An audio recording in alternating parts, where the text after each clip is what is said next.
เอากุลพระแก้วเจ้าดังสามประการอันมีพระพุทธพระธรรมพระสงฆ์กุลพ่อกุลแม่กุลครูบาอาจารย์กุลศีลธรรมกรรมฐานจงมาปกห่มรักษาครูบาอาจารย์พระเจ้าประสงค์ทุกรูปปกห่มรักษาบ่ออกไม่ออกศรัทธาตั้นสาธุชนคนดีผู้สนใจใฝ่ในธรรมทุกท่านขอถวายความเคารพแสดงความนับถือพระมหาเถระพระเถรานุเถระเจ้าคณะพระสังฆาธิการครูบาอาจารย์เจ้าที่เปิดวิทยุฟังอยู่ที่วัดที่ว่าเวลานี้ขอความสุขความเจริญในธรรมความผาสุกตั้งใจความสบายตั้งกายจงได้บังเกิดแก่ญาติโยมทั้งหลายทุกคนทุกท่านได้เวลาแล้วเนอได้เวลาแล้วตึงเวลาแล้วได้เวลาสำหรับการรับฟังธรรมะอันเป็นสาระประโยชน์ทางด้านพระพุทธศาสนานำธรรมคำสอนขององค์สมเด็จพระชินวรสัมมาสัมพุทธเจ้าได้มาปะมาพบมามาเล่าสู่บรรดาพ่อแม่พี่น้องพ่อออกแม่ออกพ่ออุ้ยแม่อุ้ยนักศีลนักบุญเท่าแก่น้อยใจยิงตั้งหลายแล้วไผที่ยังบ่ลุกเตื้อก็เกียมตัวลุกมาได้แล้วเนอะเกียมตัวลุกมาได้แล้วตื่นมาได้แล้วหลับลุกเจ้ากินพักดังป่ายหลับลุกควายกินพักดังเก้าลุกเจ้าได้หลายลุกขวายได้น้อยหลับลุกเจ้าเป็นเจ้าดังหลายหลับลุกขวายปาเฮือลูกหลานเป็นหนี้เป็นค่าเน้อตื่นมาอย่าเน้อลุกมาอย่าเน้อลุกเน้อลุกเน้อลุกตื่นตื่นได้แล้วลุกได้แล้วญาติโยมท่านทั้งหลายลุกเจ้าตื่นตัวเจ้าบัวกาบหันเยื่องนาพังพร้อมลุกควายบ่ตันหนตางกีดก้อมก้าตัวบ่ต้อมปุ่นอายจุงเก่งเข้าไว้อย่าไปฮื้อขวายต่อหน้าสบายจำไว้เน้อเจ้าจำไว้เน้อเจ้าอรุณสวัสดิ์ธรรมะสวัสดีสวัสดียามเจ้าญาติโยมท่านผู้ฟังทั้งหลายยินดีต้อนรับเข้าสู่รุ่งอรุณวันใหม่ปะกันเจ้านี้เป็นเจ้าของวันพัดวันพฤหัสบดี11 กรกฎาคมพุทธศักราช2567วันนี้เป็นวันเดือน10เหนือขึ้น6ค่ำเดือน10เหนือขึ้น6ค่ำพร่ำว่าเป็นวันพฤหัสบดีมาปะมาพบญาติโยมทั้งหลายในรายการเสียงธรรมแสงอรุณรายการเสียงธรรมแสงอรุณ ดำเนินรายการโดยอาตมภาพพระครูอภิวัฒนวิกรมวัดปากตังเจริญตำบลดอยลออำเภอดอยลอจังหวัดเชียงใหม่เป็นผู้รับผิดชอบดำเนินรายการมาปะญาติโยมทั้งหลายเป็นประจำเวลาตี 5 ถึง 6 โมงในวันจันทร์วันพุธแล้วก็วันพฤหัสบดีแต่ว่าวันจันทร์ที่ผ่านมาวันพุธที่ผ่านมาบ่ได้เข้ารายการเมื่อเจ้าตะวานี่บ่ได้เข้ารายการแล้วก็วันจันทร์ที่ผ่านมาก็บ่ได้เข้ารายการช่วงเจ้าเพราะอันหยังเนื่องจากว่าวันติดที่7ที่ผ่านมานี่เฮาไปหล่อเตียนกันแล้วก็อาตมาภาพเองก็กลับมาวัดก็รู้สึกว่าเหน็ดเหนื่อยเมื่อยล้าแล้วก็บ่สามารถที่จะตื่นขึ้นมาจัดรายการเมื่อเจ้าได้มันเมาหัวหน่อยก็เลยเอาเทปธรรมะเข้าใส่วันจันทร์แล้วก็วันพุธแต่ว่านี่ก็เดินทางไปอำเภอแม่อายที่วัดตาดอนออกเวลาตี 4 ครึ่งก็บ่ได้เข้ารายการออกตี 4 ครึ่งนี่ไปถึงแม่อายพุ่น8 โมงครึ่งเกือบ9 โมงศรัทธาญาติโยมแล้วก็ปิกมาถึงวัดก็พอมืดเหมือนกันเนอะพอมืดพอค่ำเหมือนกันก่อนนั้นก็มีกิจกรรมต่อเนื่องตลอดตั้งแต่วันที่6มาเนาะวันที่6ก็ไปนอนที่ม่อนจอมพอวันที่7ก็รอเตียน8มีงาน9 10 11วันนี้ก็มีแถมวันนี้ก็มีงานแถมวันค่ำภาคเจ้านี่เปิ้นรอเตียนตานเตียนที่อบตฉันเพลแล้วก็ปล่อยหลวงที่โรงยาสวนดอกตึกสงปล่อยหลวง2 วัน10 กับ 11พอดีต่างคณะสงฆ์อำเภอดอยหล่อนี่เพิ่นก็นัดหมายนิมนต์กันไปตอนบ่ายวันนี้ที่โรงพยาบาลมหาราชนครเชียงใหม่ญาติโยมอยู่ตั้งในหัวในเวียงอยู่ใกล้เคียงก็ขอเจริญปอนเด้อโรงยานี่สำคัญนะโรงพยาบาลนี่นะที่หลายคนหลายท่านเกิดว่าเฮาจะทำบุญกับโรงยากันนี้เปิ้นมีงานแล้วเฮาก็ไปตานได้งานทำบุญเปิ้นทำบุญตึกสงฆ์โรงพยาบาลสงฆ์แล้วก็เปิ้นได้เปิดบริการมาครบ6 ปี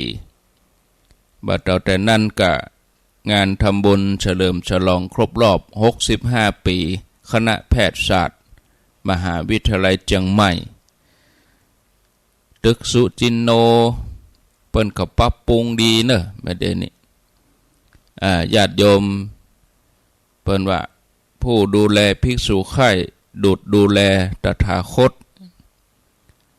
เอาได้ทำบุญกันก็ใครสนใจสะดวกก็ขอเจริญพร2 วันนี้11 กับ 12ก็ทำบุญได้ทุกวัดในจังหวัดเชียงใหม่จังหวัดใกล้เคียงตัวเพราะว่าโรงพยาบาลมหาราชนครเชียงใหม่นี่บ่ใช่เฉพาะคนในพื้นที่จังหวัดเชียงใหม่คนเจียงไฮ้ก็มาคนลำปางคนแปรน่านมาหมดเนาะมาใจบริการตึกสงฆ์ รูบาอาจารย์พระเจ้าพระสงฆ์ที่ไปดูแลรักษาที่โรงพยาบาลมหาราชนครเชียงใหม่ก็เป็นพระสงฆ์ที่มาจากหลากหลายพื้นที่ดังนั้นก็ขอเชิญชวนศรัทธาญาติโยมท่านผู้ฟังสาธุชนทุกคนทุกท่านได้ร่วมทำบุญกันที่โรงพยาบาลมหาราชนครเชียงใหม่11-12 กรกฎาคมนี้เอาแล้วญาติโยมเมื่อมาปะกันแล้วก็บ่ฮือได้ขาดแคลวเสียเวลาก่อนอื่นก็ต้องขออนุโมทนาญาติโยมที่ไปร่วมกันทำบุญหล่อเตียนเมื่อวันที่7ที่ผ่านมากำเดียวต่อจากอาตมาก็ฟังตุลุงดอยแถมกรรมเนาะก็ผ่านมาได้4 วันแล้วญาติโยมทั้งหลายก็มีความชื่นชมยินดีอนุโมทนากับญาติโยมท่านทั้งหลายบางท่านก็อาจจะได้เอ่ยชื่อพ่องบ่ได้เอ่ยชื่อพ่องก็จะไปเอาเรื่องเล็กๆน้อยๆมาทำให้น้อยอกน้อยใจเนอะงานบุญยิ่งใหญ่มีรอท่ามีจะต้องจิตใจเขาจะต้องสูงส่งจิตใจเขาต้องยิ่งใหญ่จะไปเอาอันนั้นอันนี้เล็กๆน้อยๆอันเรื่องแบบเป็นเรื่องบางคนเฮาบางทีมันคิดเล็กคิดน้อยนะแต่ที่โอ้งานบุญงานแตะงานว่าบ่เอาตัวนั้นมาแปะหัวใจเอาเรื่องแบบเป็นเรื่องมาแปะหัวใจมันก็ทำให้เสียเวลาฉะนั้นก็ญาติโยมทั้งหลายก็ร่วมบุญร่วมกุศลกันผ่านพ้นไปด้วยดีแต่ละคนก็บันทึกภาพไว้เก็บไว้เป็นความประทับใจหลายๆสิ่งหลายๆอย่างอันใดที่มันบดีอันใดที่มันทำให้ใจคุณมัวก็ขว้างเหี้ยละเหี่ยทิ้งเหี้ยเก็บเอาก้าอันสิ่งดีๆอันนี้เป็นสิ่งที่ย้ำอยู่เสมอเป็นสิ่งที่ย้ำบอกกล่าวญาติโยมทั้งหลายอยู่เสมอผ่านไปเป็นงานไปงานมันก็จบไปได้อยู่ 3-4 วันแล้วแต่บุญกุศลที่มันเกิดขึ้นนั่นก็ยังหล่อเลี้ยงใจเฮาอยู่ตลอดเวลาม่วนอกม่วนใจกึดอย่างอีอันสิ่งเล็กสิ่งน้อยที่มันทำให้เฮาบ่เปิงใจบ่พอใจก็ละไว้ขวางไว้ทิ้งไว้ให้มันจบไปเลี้ยวไปเนี่ยญาติโยมบางทีคนเฮานี่ตอนฟังธรรมะนี่ก็ฟังแต่เนอตอนปฏิบัตินี่มันปฏิบัติได้บัดจริงปฏิบัติได้บัดแตะก็เอาแต่เหตุการณ์มาเพราะตัวนั้นมันเป็นตัวพิสูจน์เฮา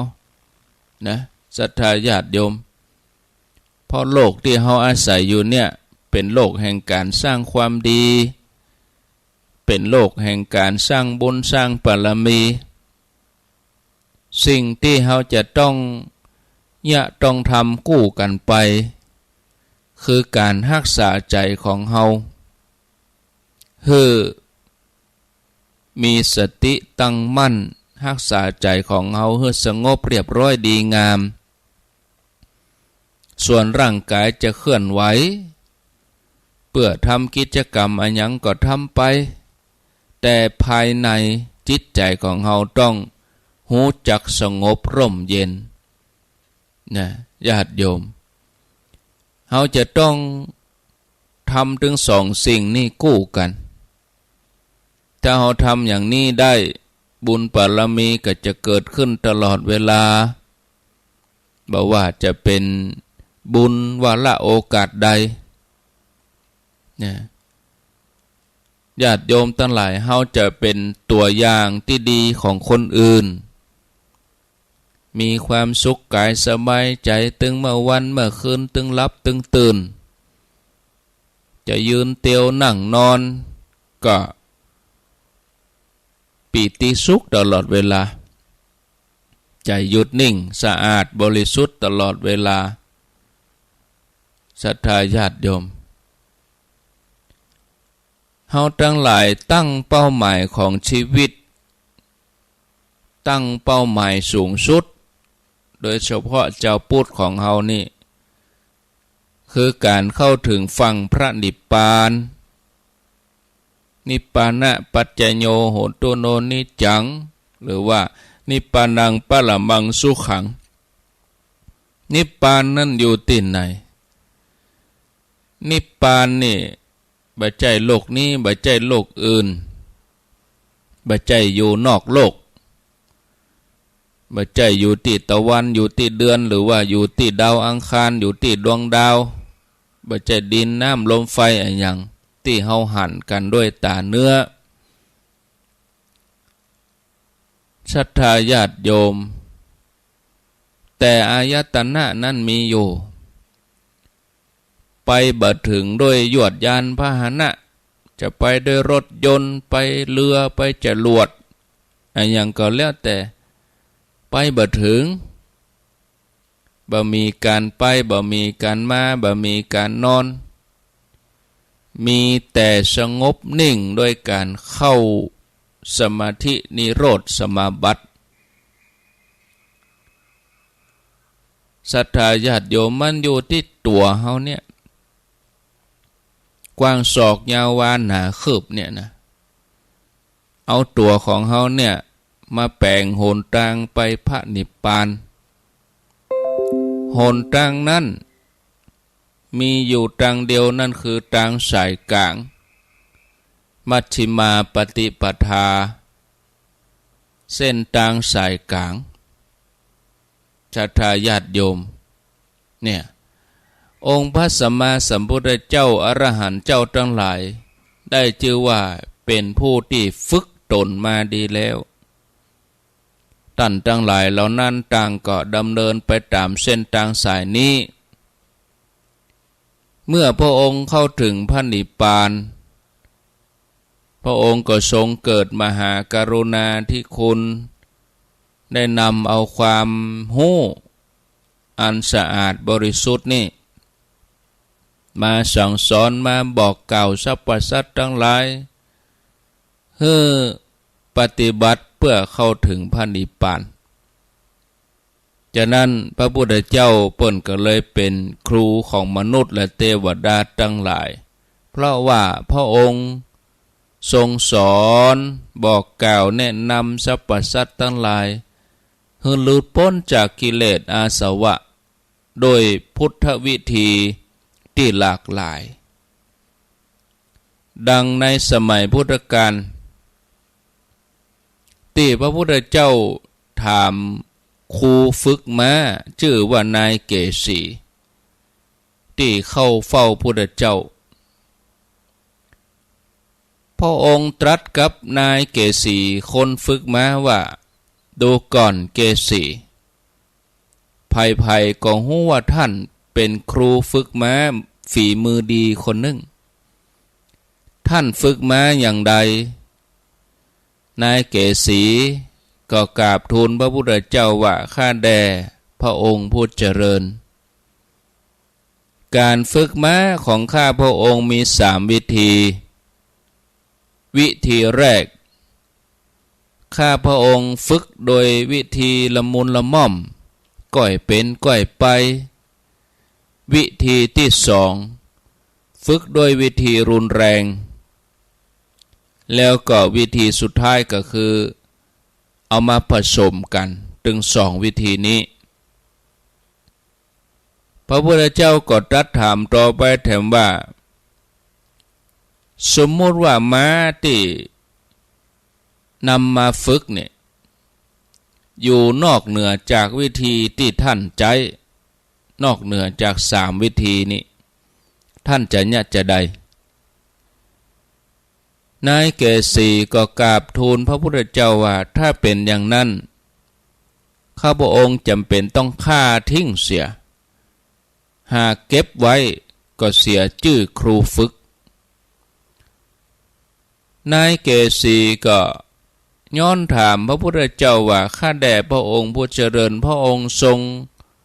เป็นครูของ พุทธสาวกเป็นครูเป็นสารถีผู้ฝึกคนชั้นเยี่ยมเลย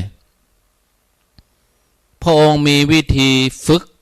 บุคคลที่ควรฝึกอย่างใดพระเจ้าข้าองค์พระสัมมาสัมพุทธเจ้าพระองค์ก็ตรัสว่าดูก่อนนายเกสีตถาคตก็มีวิธีฝึกคนอยู่3วิธีเหมือนเดียวกับท่านคือฝึกโดยวิธีละมุนละม่อมก้อยเป็นก้อยไปแล้วก็โดยวิธีรุนแรงวิธีสุดท้ายเอามาผสมกันจากนั้นพระองค์ก็ทรงอธิบายให้นายเกสีได้เข้าใจต่อไปว่าการฝึกของพระพุทธเจ้าการฝึกคนการสอนคนมีอยู่3วิธีนี่วิธีที่1คือวิธีแบบละมุนละม่อมคือว่าจี้แจงเรื่องความดีความชั่วผลของการทำความดีคือคนที่ควรฝึกได้หู้ว่าความดีคืออะไรอย่างทำดีแล้วได้ดีเน้นปฏิบัติไปตั้งชอบตั้งกายวาจาใจที่ชอบแล้วผลที่ได้รับจากการปฏิบัติกายวาจาใจไปตั้งดีคือความสุขในปัจจุบันแล้วก็ได้อุบัติเกิดขึ้นในสุคติภพได้เกิดเป็นมนุษย์ได้ไปเกิดเป็นเทวดาวิธีที่2คือวิธีรุนแรงคือชี้แจงเรื่องความชั่วความบดีถ้าไผ่ประพฤติชั่วประพฤติบดีตั้งกายตั้งวาจาตั้งใจก็จะได้ความเดือดร้อนในปัจจุบันต่ออันยังบับปอยังส่งผลให้เดือดร้อนใน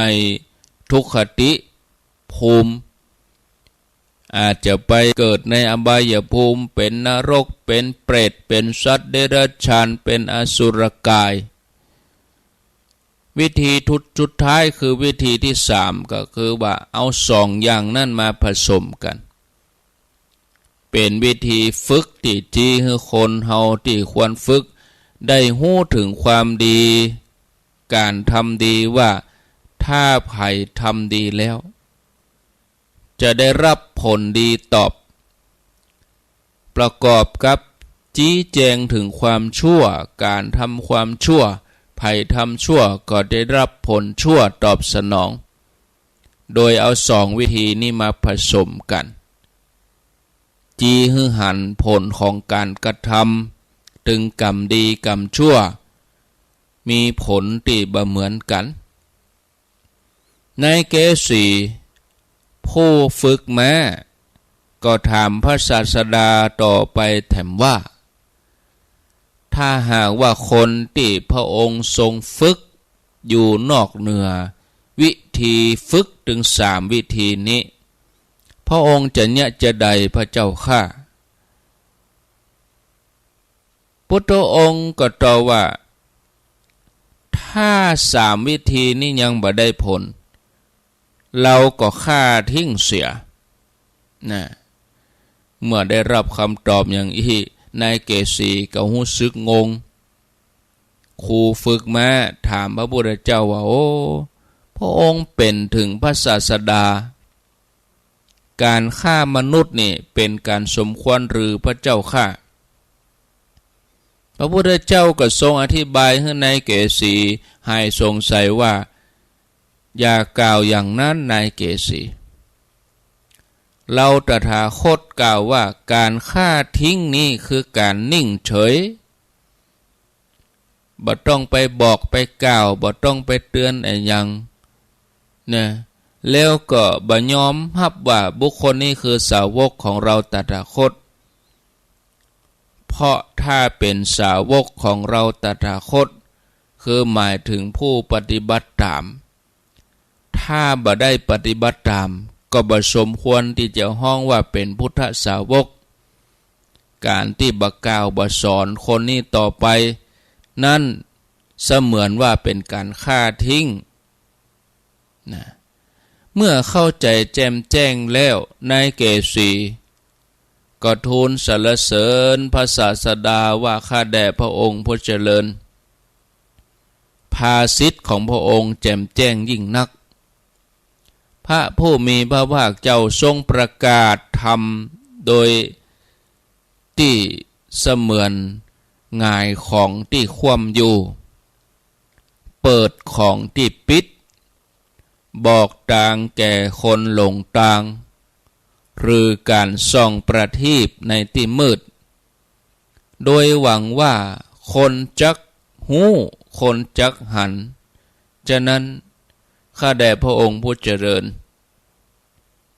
ขอพระองค์ได้บอกกล่าวได้เป็นครูของมนุษย์และเทวดาทั้งหลายต่อไปแล้วข้าพระองค์ขอถึงพระพุทธพระธรรมพระสงฆ์เป็นสรณะขอพระผู้มีพระภาคเจ้าโปรดจำข้าพระองค์ว่าเป็นอุบาสกผู้เข้าถึงไตรสรณะตลอดชีวิตตั้งแต่บัดนี้เป็นต้นไปจากเรื่องราวที่นำมากล่าวมาเล่าให้ท่านผู้ฟังญาติโยมทั้งหลายได้ฟังนี้เขาจะหันว่าองค์พระสัมมาสัมพุทธเจ้าเป็นครูของมนุษย์และเทวดาทั้งหลายพระองค์มีวิธีการสอนคนเหมาะสมกับจริตอัธยาศัยของแต่ละคนคนที่มีอัธยาศัยประณีตพระองค์ก็ใช้วิธีการสอนแบบประณีตนุ่มนวลส่วนคนที่มีอัธยาศัยหยาบพระองค์ก็จะใช้วิธีการสอนที่รุนแรงขึ้นมายกเรื่องความชั่วความบดีคนที่มีอัธยาศัยถึงสองอย่างถึงหยาบถึงละเอียดพระองค์ก็ทรงใช้วิธีสองอย่างผสมกันอันนี้ห้องว่ามีตึงไม่อ่อนไม่แข็งเนาะเพื่อตะล่อมใจของแต่ละคนฉะนั้นญาติโยมทุกท่านจะต้องสังเกตจะต้องพิจารณาอย่างกับองค์พระสัมมาสัมพุทธเจ้าของเขานี่เป็นแบบอย่างในการทำหน้าที่ของผู้ที่แนะนำบอกกล่าวคนที่เฮาไปจวนเปิ้นเฮาก็พอว่าเขามีจริตมีอัธยาศัยอย่างใด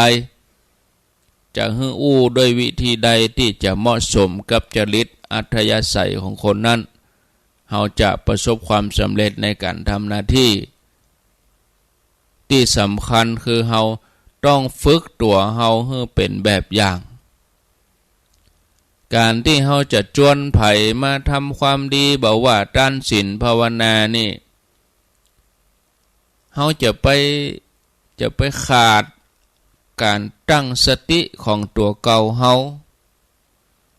ตัวเก่าเฮาเนี่ยต้องมีสติดีเฮาต้องหมั่นทำใจของเฮาด้วย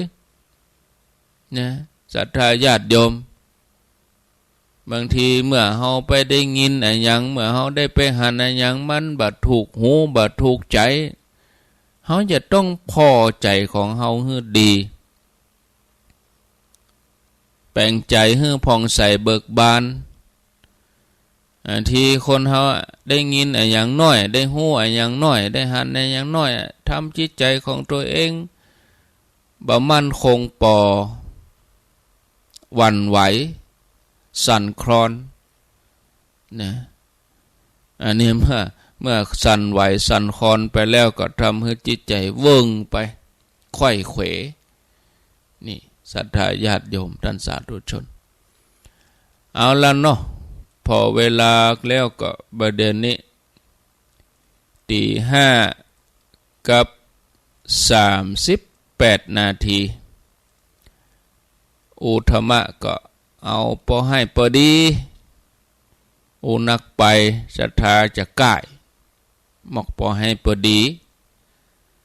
40 นาทีเนี่ยพอดีอาตมาว่านะวันนี้วันที่11แล้วก็จะมาอู้รายละเอียดที่จะเดินทาง ไปตานเตียนกับวันน้อยเนาะรายชื่อนี่ก็มีนักอยู่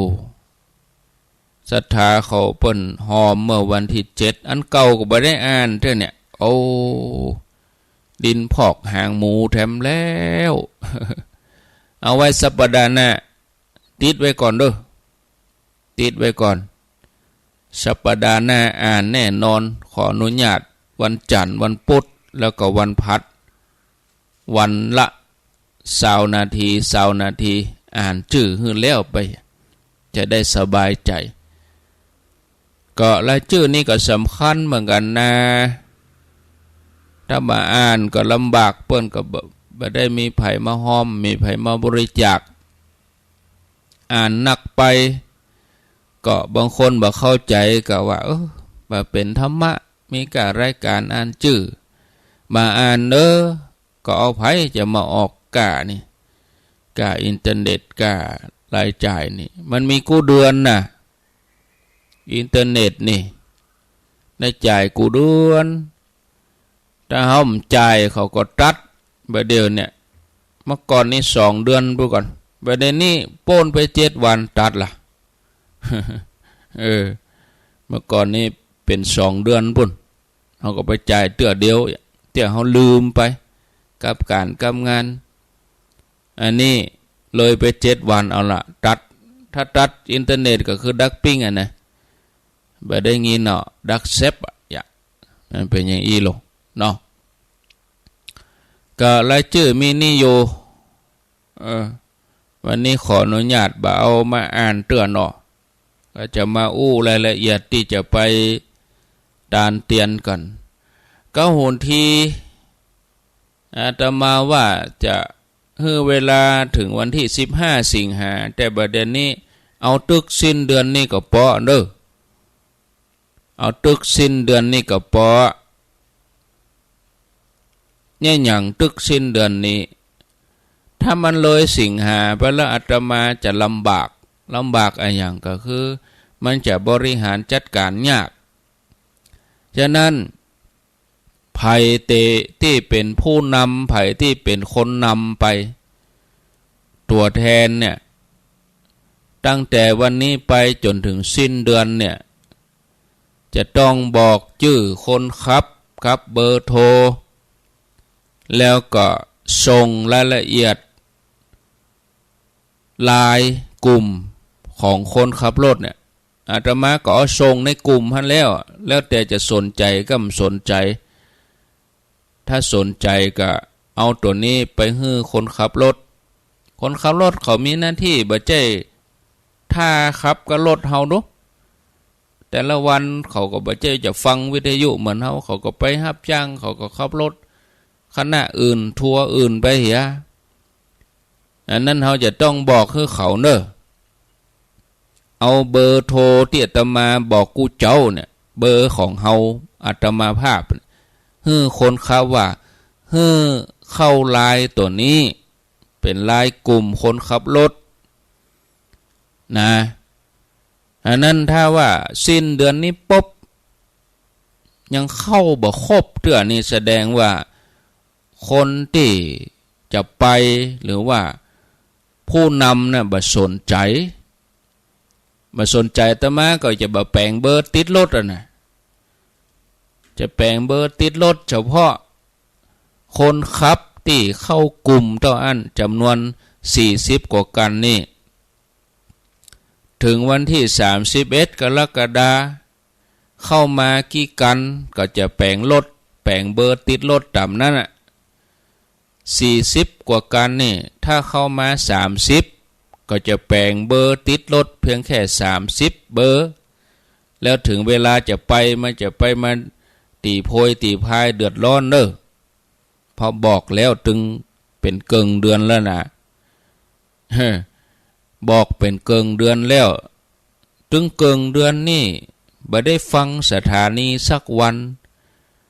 บ่ได้ฟังรายการสักเจ้าบ่ได้ฟังรายการสักคืนมันก็บ่ใจก้าคนจะไปนี่ก็ต้องฟังกันอยู่พ่องก้านะถ้าไปถ้าบ่ฟังให้เลยนี่ก็จัดอิดเนอะ ก็บเดี๋ยวนี้ส่งมาก็หลายลายที่ส่งมาเฮือนี่นะเวียงเป่าเป้านี่เกือบครบหมดแล้วนะเวียงเป่าเป้านี่เปิ้นหม้อนะเวียงเป่าเป้านี่เกือบครบหมดแล้วก็ที่เขียนใส่กระดาษมายื่นฮือวันที่หล่อเตียนนี่เอาไปใส่ที่ไหนพ่องบ่ฮู้นะเอาไปใส่พ่องก็เอามายื่นฮือสุกถุงแย้มเอาไปสูนด้วยหันด้วยนี่มันยุ่งหัวเนาะทางที่ดีถ้าว่าไผมี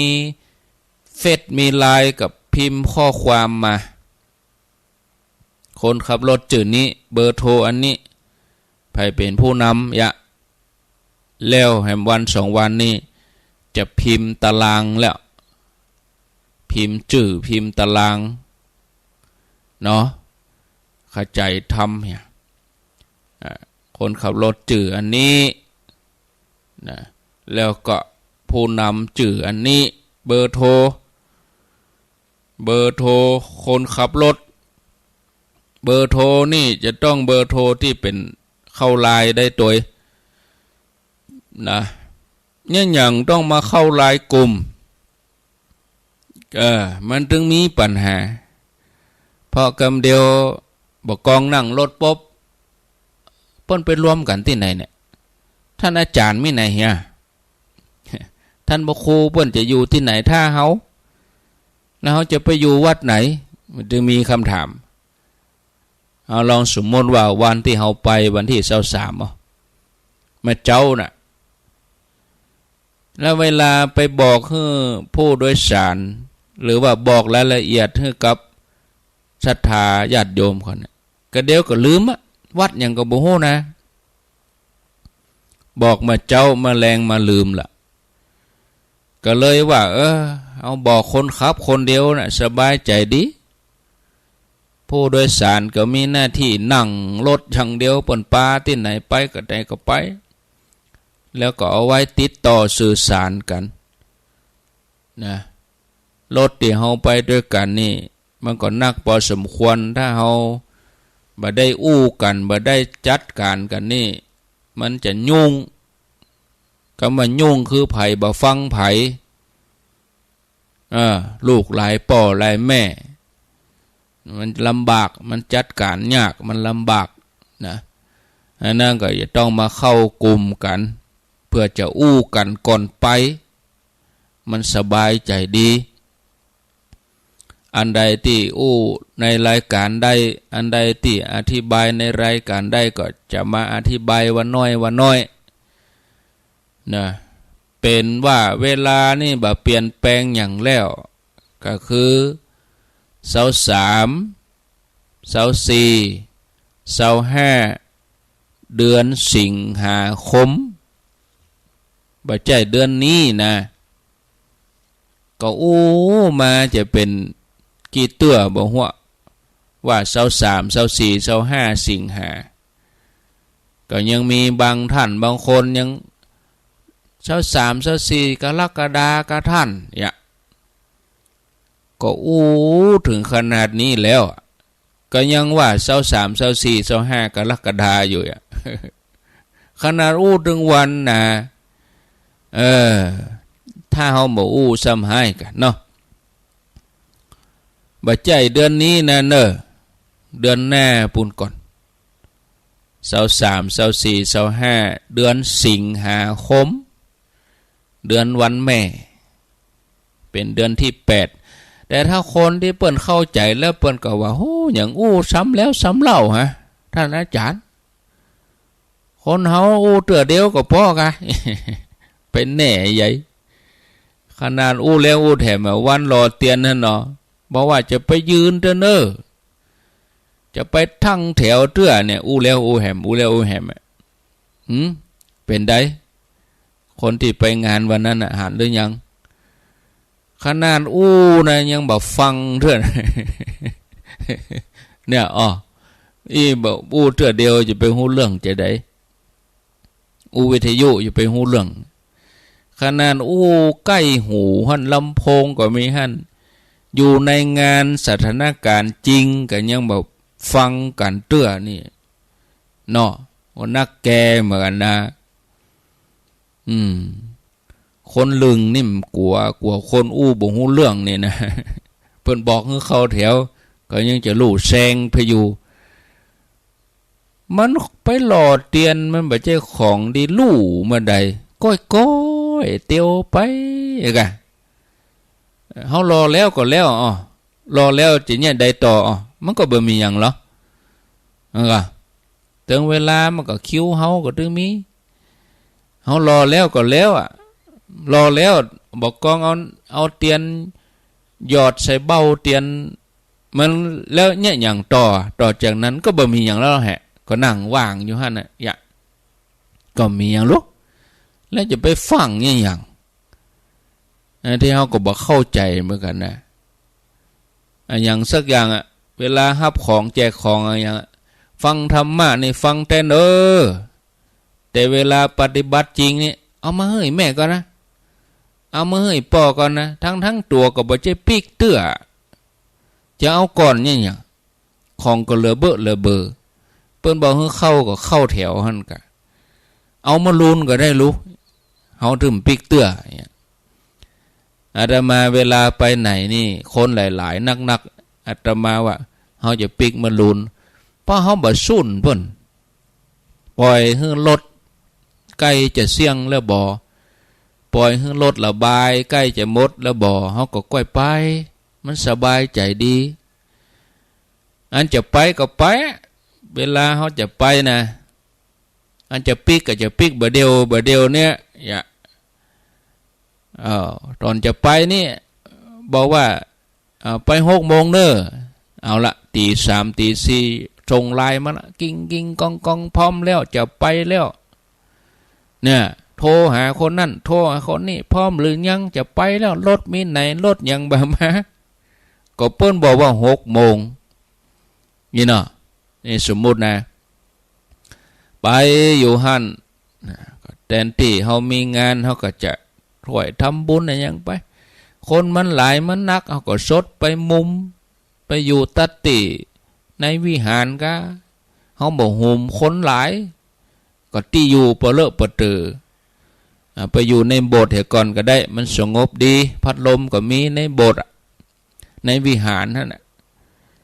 ที่จอมพอนะโอ้เปิ้นหลวงปู่เอาพัดลมตั้งไว้เอาฮ้อนเอานั่งอยู่หั่นวีอยู่ผับฮ้อนเ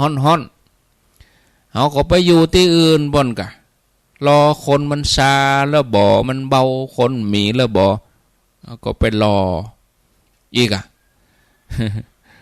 คนเฮามันแปลกกันเฮาฟังธรรมะกันอย่างเฮาก็ฟังกันก็เฮาฟังแต่แล้วก็ต้องปฏิบัติได้จริงตัวจะเนี่ยอย่างเฮาฟังธรรมะแต่ก็แสดงว่าฟังกันบัดแต่ฟังธรรมะกับฟังผ่านถึงเวลาปฏิบัติจริงๆนี่ย่ำได้